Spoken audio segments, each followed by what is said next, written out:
I'm trying to enable my headphones and it's not working, so I'm trying to figure out why it's still coming through my speakers.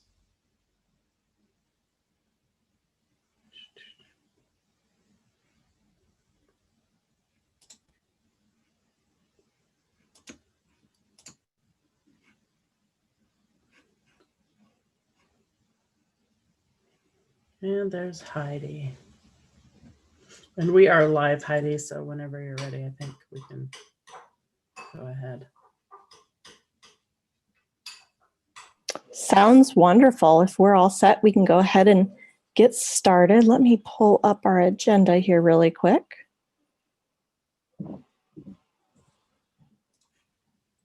Greetings all, by the way.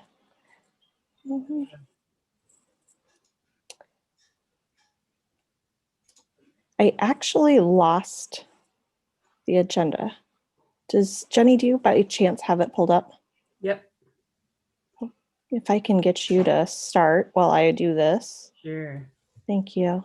Actually, I got it. I found it. So we're going to call to order the North Liberty Community Library Board of Trustees meeting. And first thing on the item list is any additions or changes to the agenda. Does anybody have anything? I'll take that as a no. Next thing we're going to do is public comment. And I don't see anybody from the public on the call. Next, I'm going to text Chris too to make sure. Chris Mangridge, I'm just going to text her to see if she's able to make it. I've been watching it live, so. Okay, sounds great. Third item is approval of the minutes for December. Does anybody have any thoughts or revisions to the December meeting agenda? Oh, Chris says she's here. Wonderful. Wonderful. All right. If nobody has any additions, can I get a motion to approve the December meeting minutes? I motion to approve.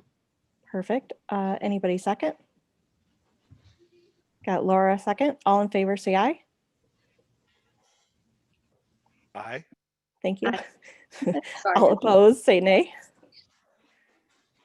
All right, so the December meeting minutes pass. Next item on our list, we're going to move into our reports. So we'll actually, should we do our staff introduction first? That way we won't make Jennifer stay online the whole time. Jennifer, thanks for coming and joining us. Do you want to start? Hi, sure. Thank you. Thanks everyone for giving me this time to speak with you. I'm going to see if this works. I'm going to share my screen. Let's see. They just upgraded my computer today, so let's see. Can you guys see? Yep. Okay. So you see the slide? Yep. Okay, great. I don't see that that's what you're seeing, but that's fine. And then before we start, I was supposed to also click, I'm not seeing where the share computer sound is, but we'll get to that in a moment. So anyway, thank you so much for giving me a few minutes to speak with you tonight. I'm going to share some information about the 21-day equity challenge that myself, several library and city staff members participated in recently. This was sponsored by the United Way of Central Iowa and is a self-guided program designed by Dr. Eddie Moore, Jr., who has a PhD in Educational Policy and Leadership Studies from the University of Iowa, and he's currently the director of the Privilege Institute. This unique program challenged participants to look at the world through various lenses over 21 days, beginning October 5th and ending November 2nd.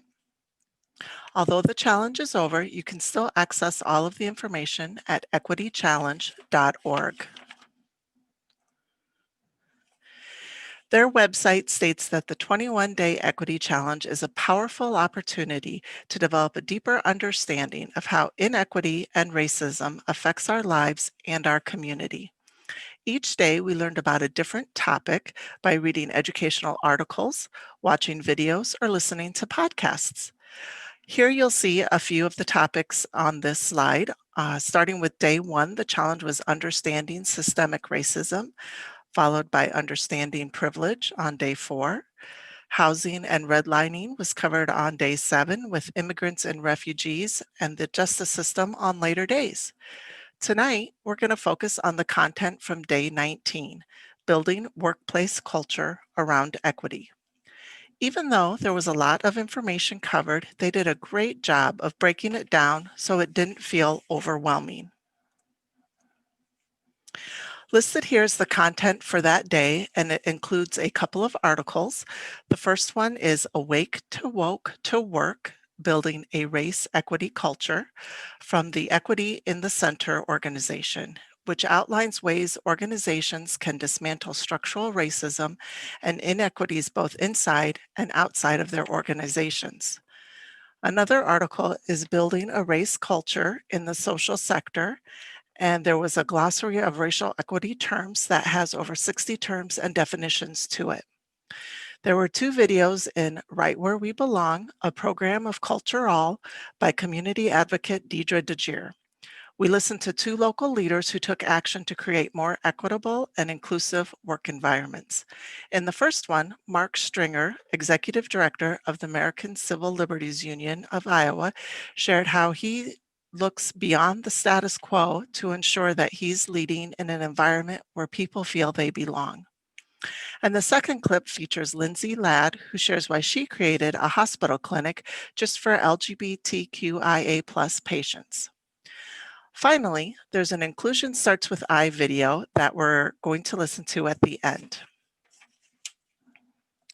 But first, I'm going to share with you a few highlights I took away from the executive summary in Awake to Woke to Work. The term dominant culture refers to organizational culture that is heavily influenced by leadership, management, and organizational development as defined by white men and women, whereas a race equity culture gives a larger voice and role to people of color and their lived experiences. Achieving race equity, where one's racial identity has no influence on how one fares in society, is hindered by a variety of factors, including the race outcomes gap, where people of color fare worse than their white counterparts across every age and income level when it comes to societal outcomes, experiencing disadvantages in education, economic stability, health, life expectancy, and rates of incarceration. A statistic from Leading with Intent, the 2017 National Index of Nonprofit Board Practices from the Pew Research Center, illustrates the racial leadership gap. They found people of color are only 10% of CEOs and 10% of board chairs and only 16% of board members, even though they're 40% of the working population. Equity in the Center states that each organization takes their own path toward creating a race equity culture. They've created the race equity cycle that moves an organization through 3 different stages: awake, woke, and work. During the awake stage, you're focused on increasing the number of racially diverse people within your organization. They define woke organizations as focusing on culture and creating an environment where everyone is comfortable sharing their experiences. All people's contributions are valued and seen as an asset to the organization. When you move into the work phase, organizations are focused on systems to improve race equity and are accountable to addressing systemic racism and root causes of inequity both inside and outside of their organization.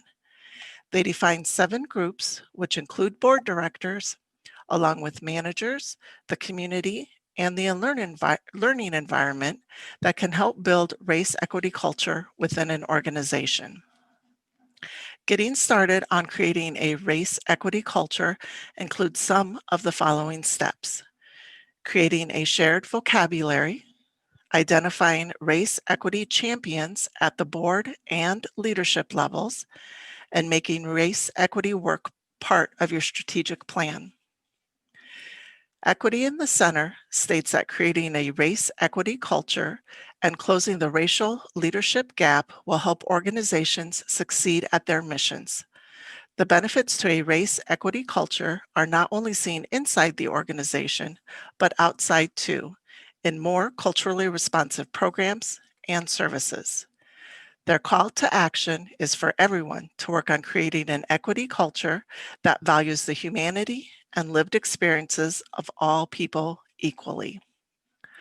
For the glossary of racial equity terms, the website states that the words and language we hold that the words and language that we use hold significant meaning, and the meanings of words change over time. So by staying educated on these terms, it can help us to engage in more inclusive and respectful dialogue. Simply put, words and language matter. I personally found the videos each day very helpful. The inclusion starts with iVideo illustrates the importance of a positive and inclusive work environment. It demonstrates how bias can appear in both expected and unexpected ways, and that each of us has the power to make a difference. Right now, I'm going to show you the website. Okay, hopefully you guys can see that. Everybody can, okay, so this is the 21-day equity challenge at, let's see, equitychallenge.org. And as I mentioned, even though the challenge is over, you can still access this information. If you scroll all the way down, you'll see the Equity Challenge daily calendar and some of those days that I highlighted. If we come down to day 19, building workplace culture around equity, you can scroll down and you will see the resources that I had cited on that previous slide. And we are going to go ahead now and listen to the inclusion starts with iVideo. If the sound doesn't work, you're just missing the song. You'll be reading the cards in the video, so we should be good either way. I'm going to go ahead and start it. Jenny, if you'd give me a thumbs up, please, to let me know that you guys can hear it, we'll be good.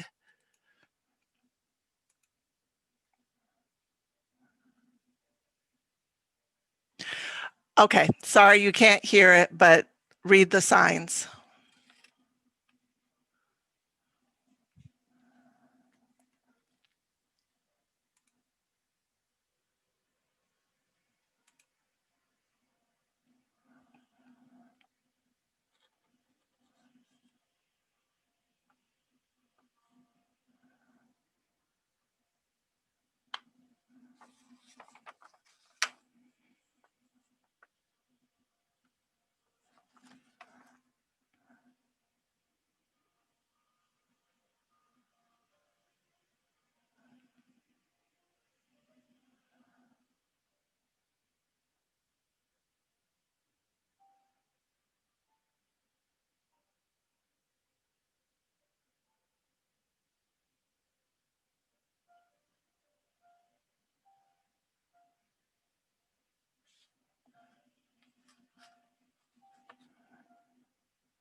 Okay.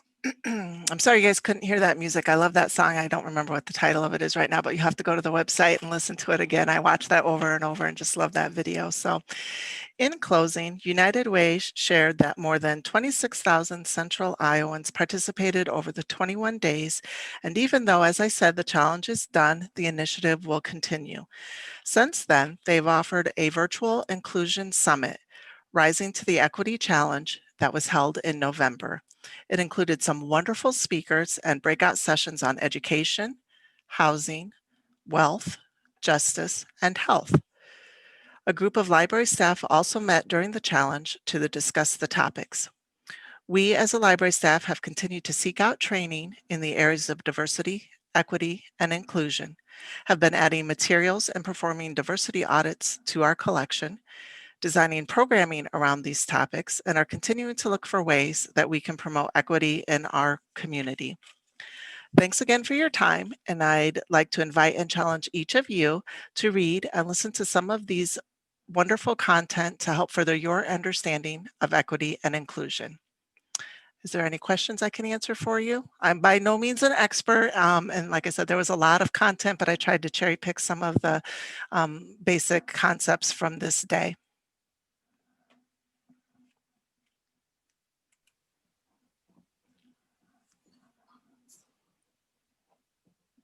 Laura, you're on mute.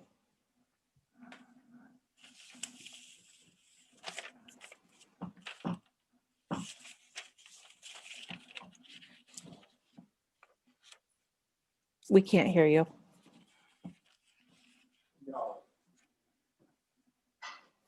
You could type it in the chat box. Oh, yeah.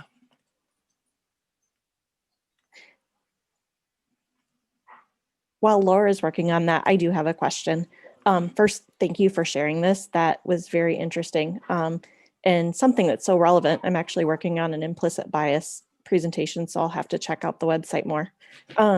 Did you identify anything from this 21-day challenge that can be applied at the library to help improve the culture for staff or patrons or the community? And I'll let Jenny feel free to jump in too, because she also participated in it. There was quite a bit. It was, like I said, there was a lot of information. I think we had, I don't know how many members we had participate, Jenny, if you. I think almost everybody did at least some pieces of it. I mean, I think almost all of it's applicable. Libraries are just, diversity and inclusion and, being equitable is just something that we naturally do, I think. But it's always good to have the reminders. And there was so much good information learning. The first day we tried to meet weekly, and I think we only got in 3 of meetings on the weeks that we did it, or 2. I only made it to 2 of them anyway, but one week I know we couldn't meet because there was too short staff. We were too short staffed, but I think the first week was just really a good learning experience for all of us and getting insight from, each staff person on their different views about how things affect them, which is helpful for us to look outward, and see how other people are affected by the things that are, a lack of inclusion or diversity. But I don't know that I can think of anything specific that we can apply to it. That we're doing, like on Thursday this week, we're taking an all-day workshop on, or we just had the LGBTQ one last week. We have another one on this Thursday that we're doing, and we'll continue to do those to learn, as much as we can learn about how we can ensure our collection is inclusive, that our services are inclusive, that our programs meet, not only are inclusive, but just meet a wide range of being something both for the people in the community, just like our collection, but also something that exposes them to new things, people to new things. I think those are the things libraries do best, if we are aware of it, and we can, as we continue to just make sure we're being aware of all those things. And there is, I don't know if it's upcoming or if I missed it and have to take it late, but, or Jen, do you remember there's one on there's just been a webinar on how libraries should be situated to be that DEI organization in our communities, diversity, equity, inclusion organizations in their communities, and the importance of social justice in libraries. and those things. So I know I signed up for one. I can't remember if I missed it and have to go back and take it or if it's coming up. It seems like I sign up for a lot more than I end up being able to attend. And I view this as like a continuum. It isn't kind of a one and done. It wasn't like, okay, I kind of participated in this and now I'm done and now I'm woke and awake. I feel I'll continue to refer back to this. There's a training coming up, I think, on how we can apply this to our policies. How can we be equitable? And, I think we've got a great start to that by taking the fines away and stuff. So there's just so much that can be applied. So I'm really excited. The staff seems really positive and excited to continue working through this race equity cycle. So I don't know if that answered your question, but It does. Thank you. Or I don't think there is a chat option in this meeting. I don't. You can always text me or email me if you want, and I can read it out loud if you want, or you can ask later. Can't hear you. Is there a button on your headphones that's on off? Because mine have a button on them that I have to turn on.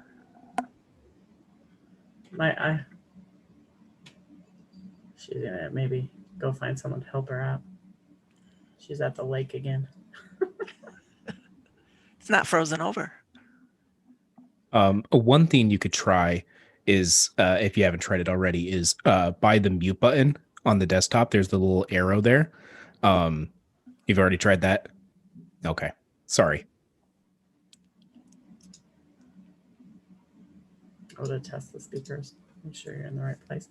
And in the meantime, I think that I was going to say something else about I'll explain more about what Kelly's going to be doing with the grant that she received, and that's really exciting. I think the library has a really good opportunity, both online and hopefully in the future when we can program in person, to do those things. But I do think as I'm reading through our policies, we're being more aware of making sure our policies are inclusive. During ARSL, we took a workshop on making sure that our job advertisements and interviews are inclusive and equitable and not, and I thought it was interesting, some of the things they pointed out that I hadn't thought of is, when we do these superstar job ads where we were looking for a superstar, that women will read a job, apparently most women will read a job advertisement and take it absolutely at face value, and they will not apply if certain words are used or certain lofty terms are used on it, but where men are like 60% more likely to apply no matter if they're qualified or not for the job. So I found that really interesting, and it made us really think about how we worded the last job that we did advertise to make sure we were not saying, and not including things like you're required to have this degree or that degree if it's not necessarily a requirement. If it's something that they could do with experience, we can still put degree preferable, but we don't have to say required if it's something that a person can perform based on its experience and what they've learned, which many of our jobs, I think almost all of our jobs are that way in libraries. I mean, it's important to get it, understand libraries, and having the experience and having the training is great, but there's different ways that we can get that training. So we can't hear you. Darn it. At least she doesn't show mute. Now she shows mute. I'm not sure. Is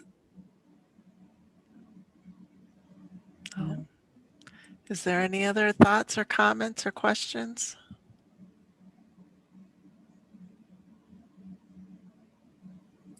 Thank you for your time and sharing this with us.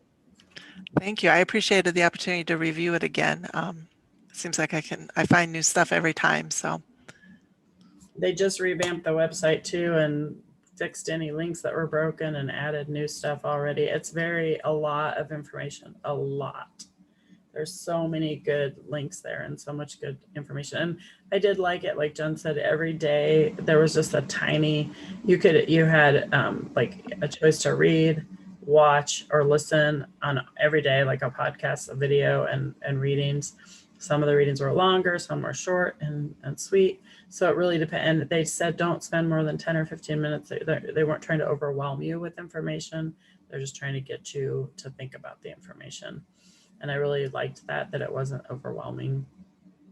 There were times when I was catching up with 3 days in one day, at times when I couldn't get everything squeezed in, and it was good for our staff to have a chance to sit and talk. The first day we did talk almost probably an hour or a little bit more about things. We went into a room and sat far, far apart and chatted with our masks on, which was good to have a chance to just get different perspectives. So, and Jen, if you want to escape and go home to your house, you can. All right. Well, thank you, everyone. I appreciate your time. Hope you have a good night. Thank you. You too. All right, we'll go ahead and then move on to the other reports, including budget. All right. So as my mantra has been the last few months, I said that things would level off, and they have. As you saw this month, 50% is our average for December after the end of December, and we are right where we need to be in our budget. Sorry, my screen is not showing me everything. There we go.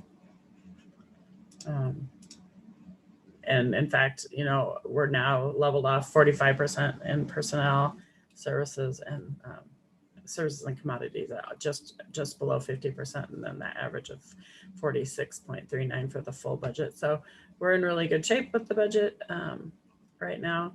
The areas that stay up are the ones where we've spent at the beginning. Some of this will come back again, as I always say, in amendments here in the next couple of months. We'll see some of these amended back in, but I think overall we're sitting really well. It's just such a weird budget year. I think I've said this, but it's so hard to predict how we're going to end the budget year, and even challenging to figure out the proposal for next year. We do have our budget meeting tomorrow night for the city council, so we'll present to them, but via Zoom, our budgets. Our library budget is just a fraction of a percentage dropped in our expenditures or our personnel request. And that's because of Janet's transition to her new position, and then we're only going to be doing the IT position at 20%. So that will change. That's changing actually the other way. It's a little bit a small, minor, less amount of money that we're asking for, and then services and commodities just a few points up from where we were asking for. I really think that everyone was very cognizant that we don't know what next year will be like for the city, and the impact that COVID and other things have had. That I think we're pretty conservative in our requests. When I mentioned to Ryan that I tried to keep it very conservative, he said that many of our department heads had done the same. One thing that I'm excited about that I don't think I've mentioned to you guys is that Nick Burgess, who's our communications director, has requested a position that's basic, and it doesn't have a name yet, but like community center coordinator. And we're thinking about having equity in the title of that too. The word equity. What we want that position to do is coordinate things between the rec and library, but also help with larger programming and ensuring that we're being inclusive and equitable in our programming throughout the building, ensuring communication lines are flowing throughout the building. It's a pretty lofty position. It's in some ways social work like, and it's pretty exciting. So we're hoping that will be approved for this next budget year to start sometime in the probably fall time. And then Friends haven't met, so I don't really have anything to report from them. Did you guys have any questions about the budget? Anything stand out or anything weird? I can jump into my director's report if you like then. So staff we're still in teams at the time of this writing, but we actually came back today to our groups. We were going to wait until the 25th. I had asked Ryan for an extra week not coming together, but that was mainly because we were deciding every Wednesday whether we were going to come back as a team on Monday, and it felt really high pressure for the staff to not be able to plan more than 4 days in advance. And he had given approval for me to keep the staff apart for another week just to give, but that was in case they had decided not to come together this next week. And when they agreed that they would all come back together, we did that today. So it felt really nice to see everyone again. After several weeks of working from home part-time, we were all back in the office today. And hopefully continuing along that line. There have been a few staff who've had various COVID exposures and things in their house, and we've had to work through those, but we've done really well at the library. We have not had any transmission among staff. So that's been really, really, we're thankful for that. I think it's because we're just very, very careful. We all wear our masks. We've got our dividers up. We wash our hands the minute we get in the building. We wipe everything down multiple times a day, those high surface, high touch areas. So I think we're just doing a good job of that, and everybody feels fairly confident and comfortable working the way we're working. Then we just finished IT coordinator interviews. That position is going to be housed in the library. They'll work for the library about 20% of the time and 80% for the full city, helping out with IT support and coordinating IT different equipment purchases, all those types of things. We had really, really good interviews. So I think an offer should be made here pretty shortly, and we'll have that position within the month, I would think, in place. And that will be welcome and lovely to have someone back in that role in the library. And we have no idea what it's going to look like as far as time commitment. It might be 20% some weeks and 10% some weeks and 40% some weeks. It's just really going to be interesting. Since it's a brand new role, we'll just see how that looks.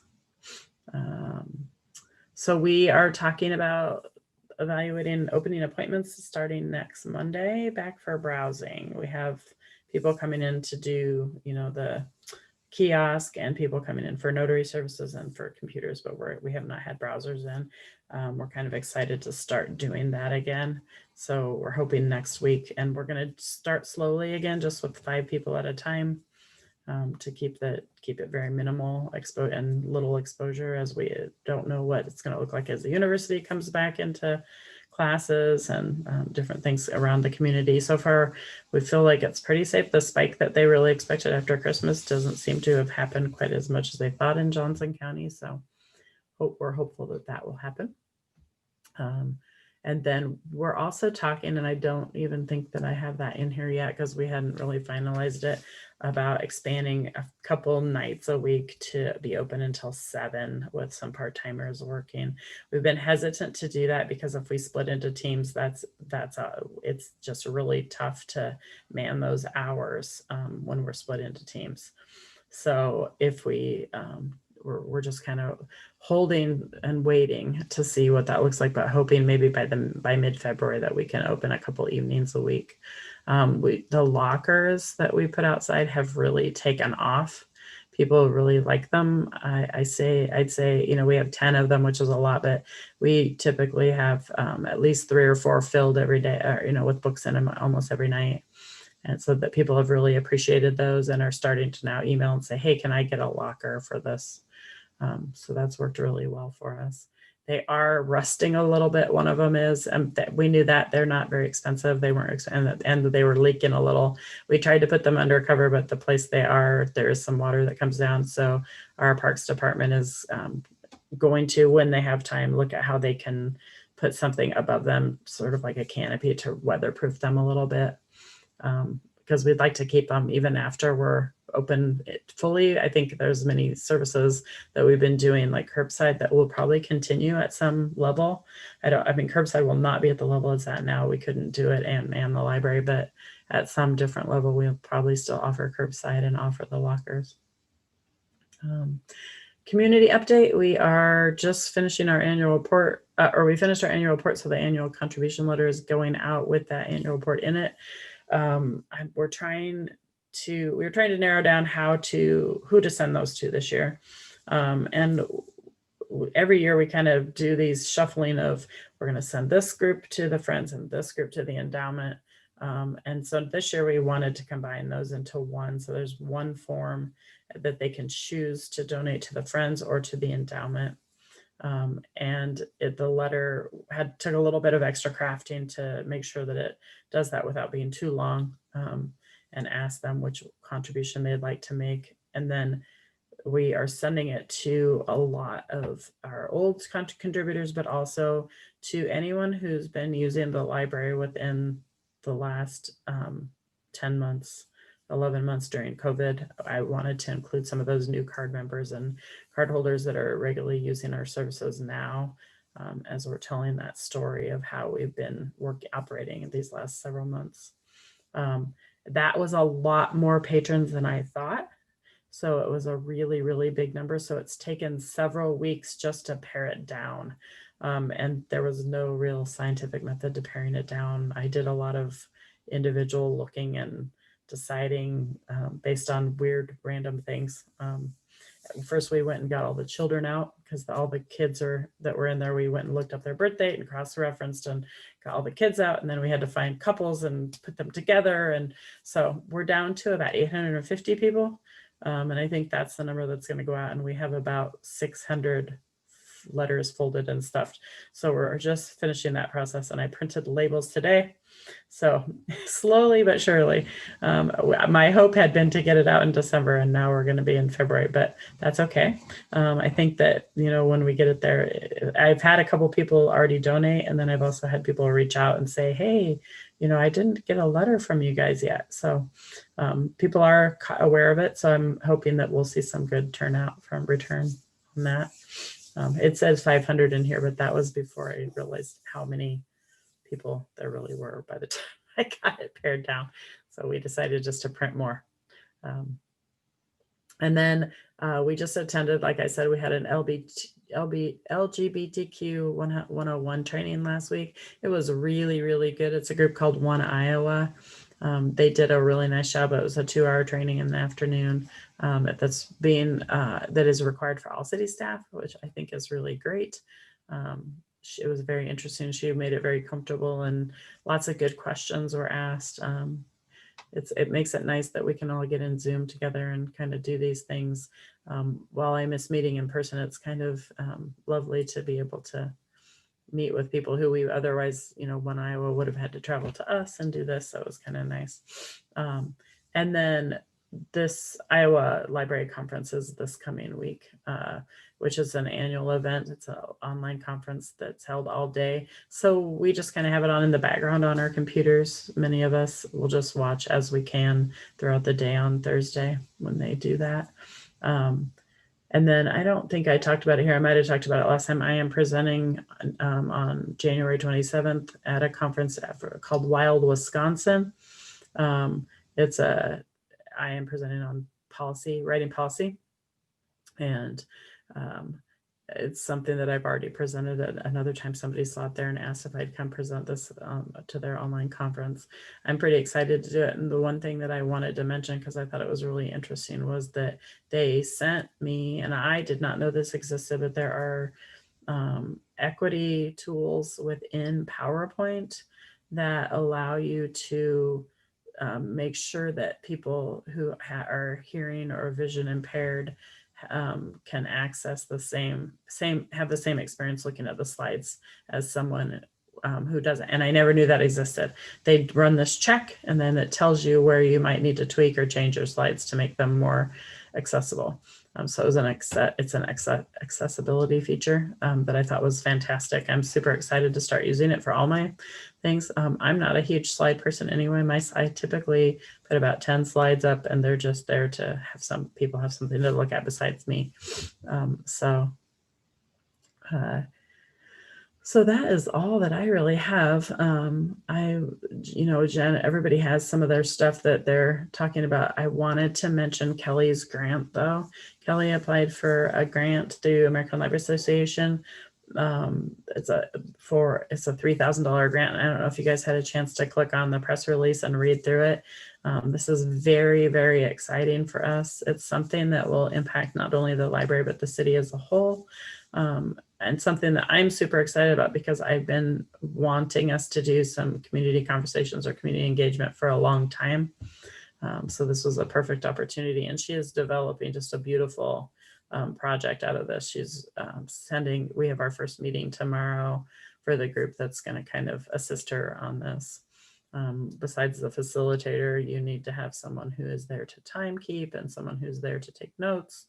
and things like that. So Kelly and I both went through that training. I did some of the a shorter version of the training early on, and she's doing this longer version now. But it's very, very exciting. So we're thrilled about that. The other thing she mentioned is the market increase in new library cards. She said 5 to 7 per week. I think it's more than that. Since COVID hit, we've had over 500 new patrons since March, and it seems like 400 of them have been since December, I swear. There was just a time where every day we were getting 3, 4, 5 new patrons a day. So we were trying to figure out how to process all those. And so she's been sending out just mailing library cards, or offering to mail them to people or having them pick them up in their first curbside. And a lot of people have been very appreciative to have them mailed. As we're going through the patron list, we noticed that a lot of people are using e-content. So many people have ebooks checked out right now. And it's pretty exciting to see so many new cards coming in, people wanting to register. So hopefully then when we open, they'll start coming into the library again.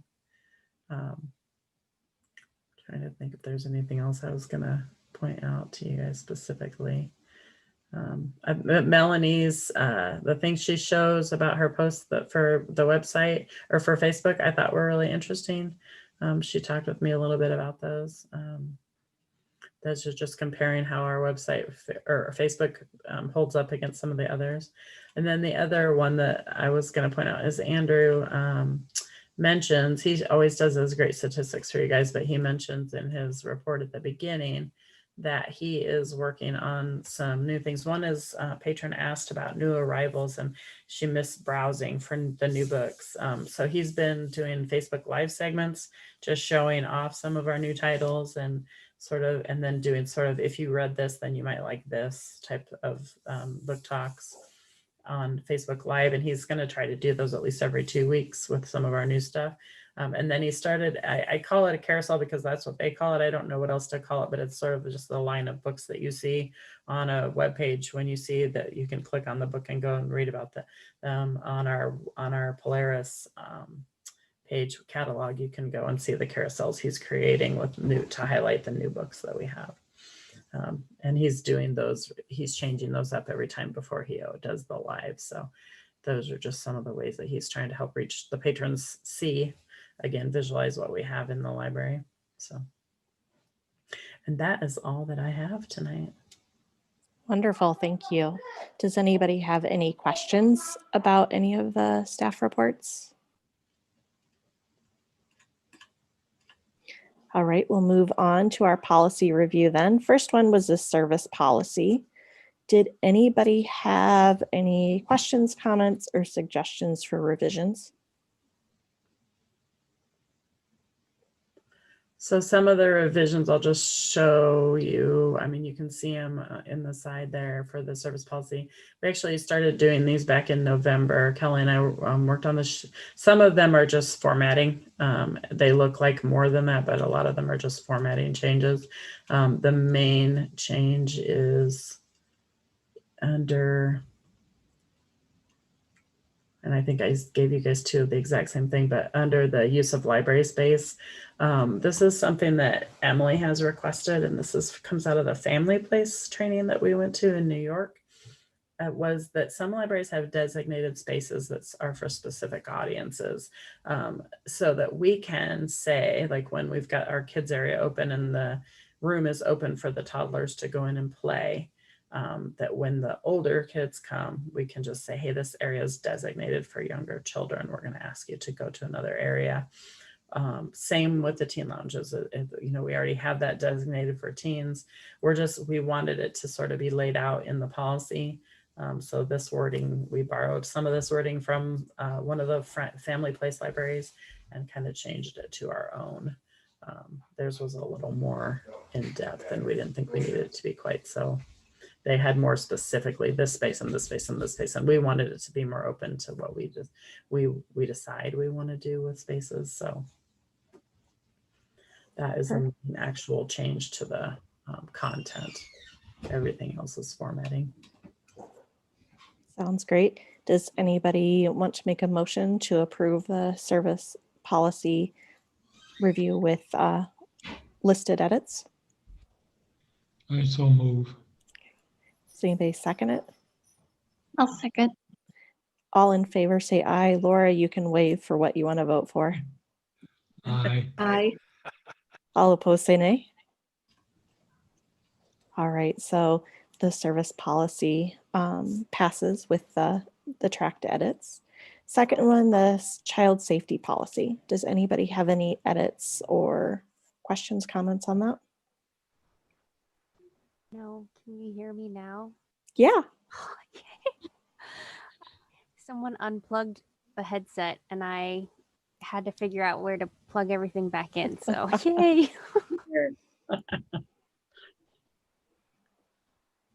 I saw something very minor. I was gonna find it. It's just more of a typo.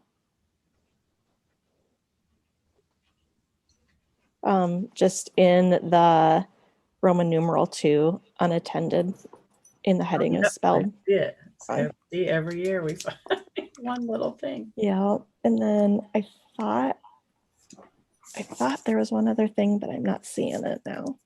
So, any other questions, suggestions for edits? No. We did not have any on our end either from the staff or. Okay. Oh, Does anybody want to make a motion to approve the policy? I move to approve it. Anybody second? I'll second that. All in favor say aye. Aye. All opposed say nay. All right, so that passes. And then, sorry, I have to go back to the agenda. The last thing would be, does anybody have any old business? How about new business? I did want to bring up, I attended that webinar that Jenny had mentioned. So I did watch it, and I was just going to let you know the highlights that I found from it. It was very interesting. Basically, it was about how Board of Trustees and how we can participate and, be more proactive or reactive. But basically, the main points were community focus, and then, finding ways that the library can serve the community. And so some of the ways that they had mentioned that you can do that is by reading the minutes from city council meetings, or listening to or attending school board meetings as well, to find out the needs of the community. And then the other point was about, well, there was like inward and outward facing. There was some terminology that I won't get into because it took some time, but one of the ways that we can do things is building foundations, and then, the challenge was finding ways to tell stories, to let people know how the library is serving the community. So I was trying to think of a way, and I was thinking back when the Hy-Vee was getting built, and ways that, the library helped serve the community in that respect was they had offered up their space to have the interviews. So this would allow people within the community to find jobs. And so this was one way that the library was helping, the community to grow. And they were saying the more that you can do this, the more practice, the more natural it feels, the better it is. So the challenge was to try to do that at each meeting, and especially even staff, as to finding ways of how the library serves the community and what you do. And so they had an example of the library offered the ability for you to apply for like your passport. It's that, you know, during the day, if you go to the post office, that takes time. And if you are working, you know, and if you have children, you know, finding, you know, daycare. So by having this service at the library, then, you know, both parents could tag team and their children could be at the library.